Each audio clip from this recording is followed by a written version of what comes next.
to Peel now. It is the first day of advance voting in Mississauga's mayoral by-election. Voters can cast their ballots at Mississauga City Hall today and tomorrow.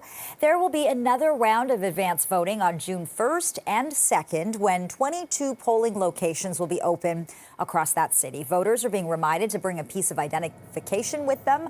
Election day, we should mention, is set for June 10th. It's coming up. And CTV's political commentator Scott Reid joins us now with his take on this race. Good to see you as always, Scott. Thanks for joining us live in studio. So advance voting is now underway as a new poll reveals City Councillor Deepika Damarla is making some gains. What stands out to you about this race? Well, let's start with the advance voting, because I got a beef. I mean, in this time and age when voter turnout is so low, I mean, literally, they could set a new high for low voter turnout at this, if you look at this race, because you've got very low engagement. It's on the brink of summer. People are focused on their kids' soccer and getting their kids the last couple weeks of school. I think it's very, very tough. So why do we only have a couple of days of advance polling now, then a couple of days in another week, only in a couple locations now? Just seems to me like we're making it harder, not easier for people to vote. So I'm going to be watching to see what overall voter turnout is. And the importance of that, if you're a political hack like me, is that low voter turnout means there's a huge advantage to people who already have name advantage and name familiarity, and those who come with an established political network, though they can get their vote out, because a marginal number of votes could be all the difference. Speaking of name recognition, Carolyn Parrish, her rivals have really tried to say that she has a history of making troubling remarks. She's dropped out of all the remaining debates. Are the attacks working?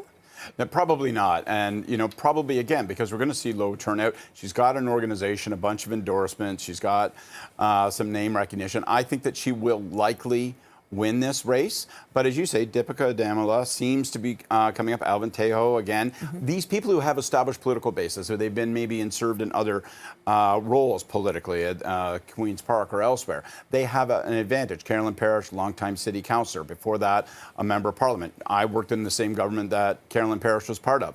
I don't know why people would want Carolyn Parrish to be their mayor based on the experience I had with her, but she's got name recognition. So if I was going to bet $100, I'd put 99 of them on Carolyn Parrish winning. And you said part of the reason why voter turnout could be so low would be low engagement. What is it about this race that makes it so unexciting then? Well, it sort of comes in between, you know, two municipal elections. There's nothing really driving people to the polls. Yes, we've got a cost of living crisis, and yes, there's lots of challenges when it comes to transit and economic development. I don't know that people think that an interim mayor or putting somebody in place for a couple of years is going to turn that. So I just think you're likely to see low voter turnout. Municipal elections always have low voter turnout. We don't even have the other councillors, school board elections to help carry people there. So I just think it's more likely you're going to see a low turnout. Okay, I've got two questions for you on the provincial government front. Let me start with this. We just heard from the Premier. Ontario is going to start. You're laughing. Tell me why. Well, I'm laughing because Doug Ford loves nothing more than peddling the beer story. And you know what? It's a beer story. And it's worked well for him. You know, buck a beer in the original 2014 election campaign. He's promised beer and corner stores. He's going to get it. But you see the price. You got to pay $225 million to the largest breweries, multinational breweries in the world. And so, okay, we're going to pay more to what? Maybe pay more for that case of beer in a corner store. But it's popular. People would like to have that convenience. They shake their head and say, why don't we have it already? They got it in Quebec. It seems ridiculous. Let's get it. So we're going to get it.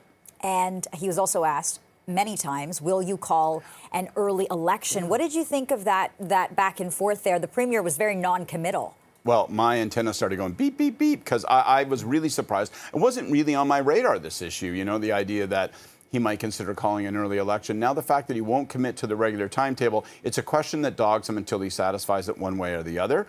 So I think we've just been given a little drama to follow here in provincial politics, a new drama to follow. And, you know, I'm not 100% certain off the top of my head that I see the advantage for Doug Ford in calling. I was going to ask if this would be a good idea. I mean, right now his opposition is utterly divided. Bonnie Crombie hasn't had a chance to make tracks and get herself, you know, sort of positioned with the Ontario electorate. So maybe strike while the iron's hot. On the other hand, these are tough economic times. I reminded him when David Peterson was really strong in the polls in 1990, called an early election here in Ontario, thought that he had it all locked up, and he found out that calling an election early for political benefit to yourself at a time when people felt economically distressed was a recipe for an ugly and swift change.